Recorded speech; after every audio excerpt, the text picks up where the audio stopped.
Hello everyone, this is Sean and this is model number 17, the Millenium Falcon Revell build. I picked this model up at a hobby shop called Hobby Junction Express on the Montreal Island that is no longer in business. But while it was, I picked up various models there. And you can see how I color code the instructions to show how far in the assembly I've gone. Now this, despite the fact that it's a Revell kit and not a Bandai kit, this model was actually had a pre-painted hull on the cockpit was painted and everything else, so I didn't actually have to do any painting on this, just assembly. And of course these are the bags that show the various parts. I think you can see the cockpit in that one. It's the dark gray with the colored. And of course I always took the reference photos of the instructions for the specific piece that I was assembling to make sure I knew how to put it together and everything. Now these are I believe these are the landing legs. And this one, like the original Falcon in the movie, only had 3 landing legs, not 5 like in The Empire Strikes Back. And you can see how everything is going to fit together there. So those are all the 3 assemblies. And if you look at the instructions in the next page, you'll see how they all go together. And here's the assembled landing legs themselves. And the ship did balance perfectly on them, perfectly level, kind of like Voyager, model number 37. And here I am attaching more pieces to the ship, including the top guns. Or is that the bottom? That's the bottom, because those are the landing legs poking out. Okay, and there it is standing up on its landing legs. You can see inside the interior hull. There's a side view, and you can see how it's level. That's good there. Now, some of it I built on the kitchen table, some of it I built on the dining room table, I think. And there's another picture of the instructions. Here's some hull detail. Now remember, in the Lando one, there was actually a full escape pod in between the front prongs, but not in this one. And you can see how all the parts go in, including, I think that's a glass dome that, I don't know if it covers up the weapons or not. And then you can see the cockpit windows there. And I think that's the glass dome. I don't think it's inserted yet. There's another piece of the interior. So we begin to assemble the interior now with all the different components and everything. I think that's the lower ramp.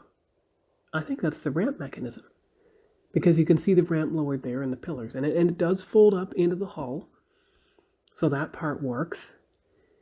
And then you see you have to put in the side walls on the hull to show the circuitry and everything. The greeblies, I believe they call it. You can see that there. And the part in the front that separates it from the interior hull.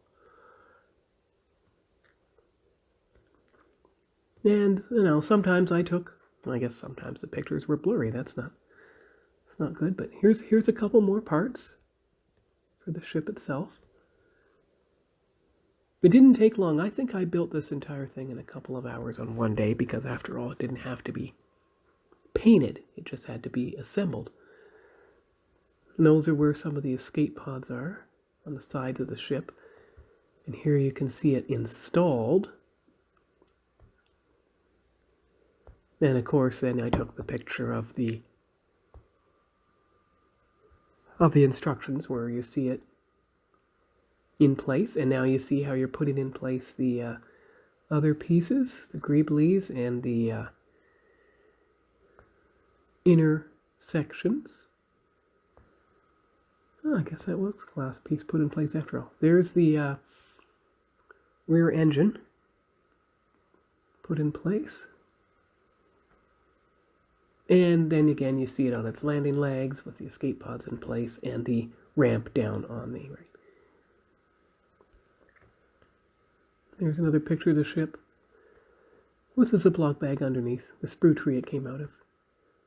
Oh, that's the front, with the weapons that are from the front that Lando used to fire at the Death Star 2 reactor.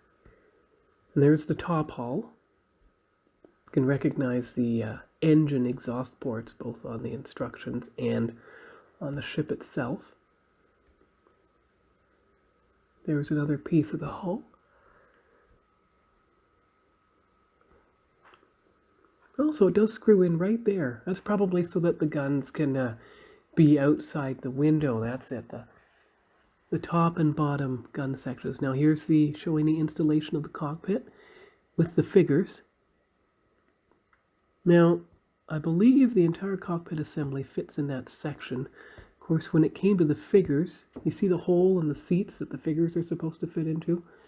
Well, it turned out I had to kind of cut the plug off of the figures so that they could actually be glued into the seats instead. They didn't fit in place properly. There's the 3 parts to do the sensor dish. Now, this is the original round sensor dish from, from the trilogy. The original trilogy. There it is installed. I had to fix it in position because it kept falling off. So that's the top hull there. And then, what is that, a little window or something inserted? Ah, there we go. So there's the top hull from the front.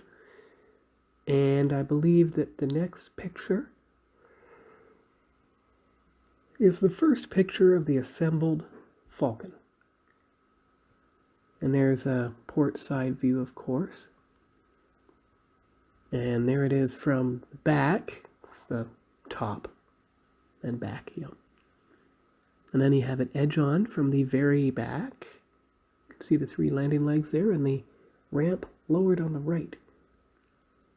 And there it is from the starboard side, sitting on the Ducks Unlimited cedar chest.